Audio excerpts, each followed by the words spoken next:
So we'd like to finish up 2.2, which has to do with inverses of matrices, by working just some problems. Some kind of like algebra problems.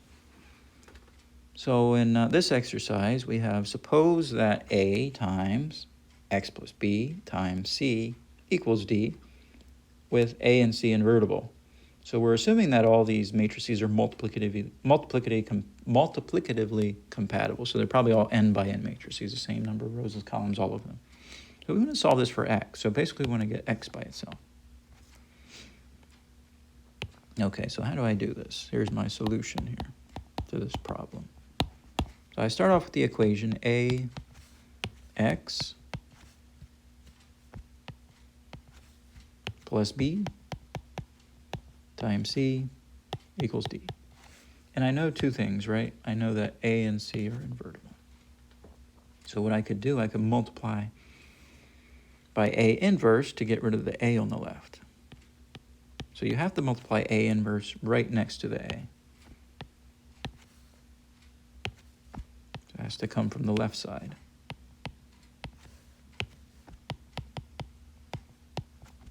So if I multiply from the left side to get a inverse next to a, I have to multiply from the left side on the right side of the equation as well. It has to come from the left.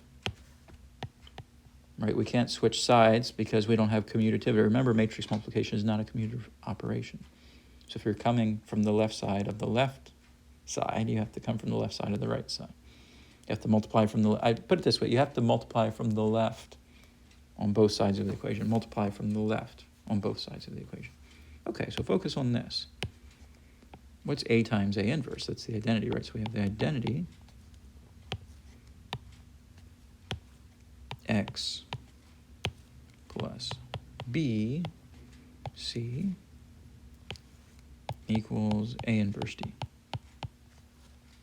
Okay, so what's the identity times anything? It's anything, right? So here we got parentheses x plus b times c equals a inverse d. Now what can I do? I can get rid of the c on the right by multiplying by c inverse. So I'm going to have x plus b times c, and I'm going to multiply by c inverse. I have to come from the right this time. Come from the right. So on the left side of the equation, I come from the right. And on the right side of the equation, I have to come from the right. C inverse. Now what happens when you multiply c and c inverse together? You get the identity. And to the left of that, you're going to have x plus b. So you have x plus b times the identity is a inverse d c inverse. Now, what's anything times the identity?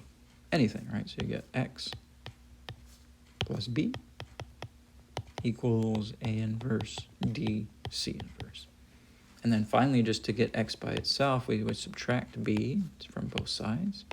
So you get a inverse d c inverse minus b. There you have it. That's how you solve for matrix x. Matrix x. So matrix x is an n by n matrix, I guess. These are all n by n matrices. Okay, nice little problem. Let's do another one. What do we want to do here? Let's pick out a nice little problem. This is number 14.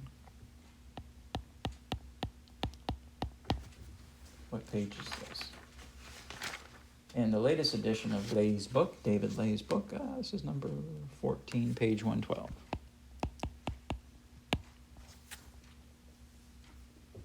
So here in the background, we have let B, C, and D be n by n invertible matrices.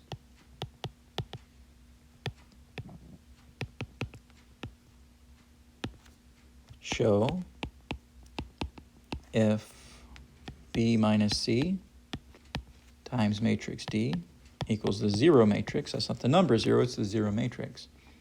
And D is invertible.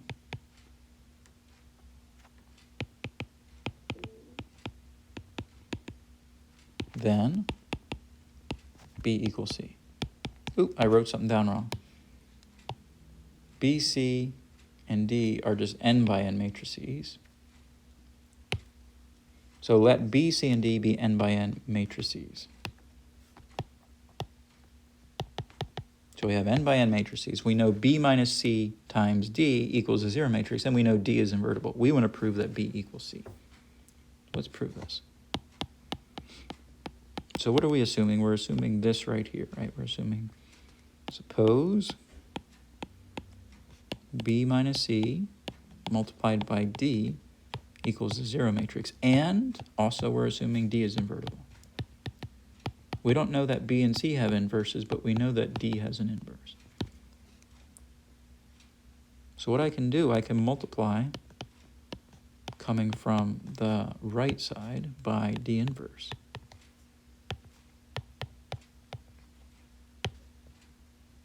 So we have to multiply coming from the right so we can get D right next to D inverse. D has to be right next to D inverse. So what happens when I multiply those together? D and D inverse, I get the identity, right? So I get B minus C in parentheses times the identity matrix gives you, on the right side, what's the zero matrix times any other matrix? It's the zero matrix. Okay, so B minus C times the identity is just B minus C. So we got B minus C equals a zero matrix, and then you could add C to both sides and you get B equals C. And that's what we wanted, right? We want to prove that B was equal to C right here. That's the end of the proof. We'll put a little box. Okay, let me do one more problem. I just wanted to pick one out. Let's do number 16. It's a fun little problem. Maybe it's a little tricky. This is page 112 as well. So what does this problem say? This says, let A and B be n by n matrices if B is invertible and AB is invertible,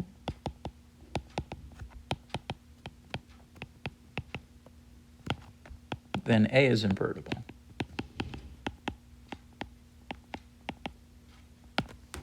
Okay, so what we're going to do here, we're going to assume that B is invertible and AB is invertible, and we have to prove that A is invertible. That's a little tricky. Let's prove that. So let's suppose B is invertible and AB is invertible. We don't know A is invertible. We want to prove A is invertible.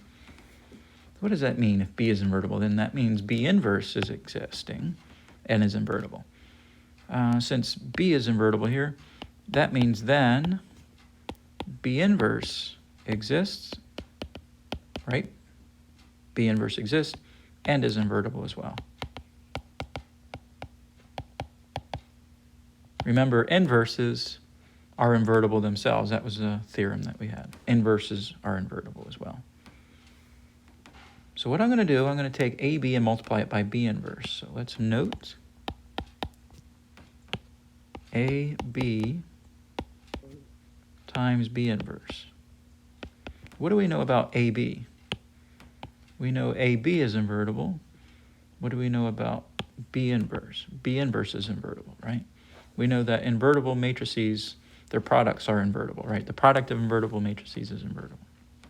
So that means AB times B inverse is invertible. So note, AB times B inverse is invertible.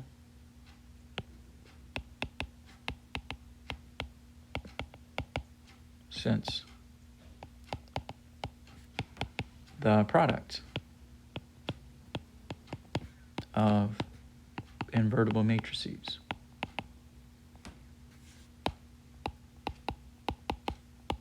is invertible. But what is AB times B inverse? AB times B inverse turns out to be, let's rewrite things. We're going to associate the parentheses around B and B inverse, reassociate the parentheses. And you get what? B times B inverse is the identity, so you get A times the identity. That's A. So we said that AB times B inverse is invertible, so that means A is invertible. So therefore, A is invertible. Because A is the same thing as AB times B inverse. Therefore, A is invertible. All right. I guess I will quit right there. I guess that'll be it for this problem session.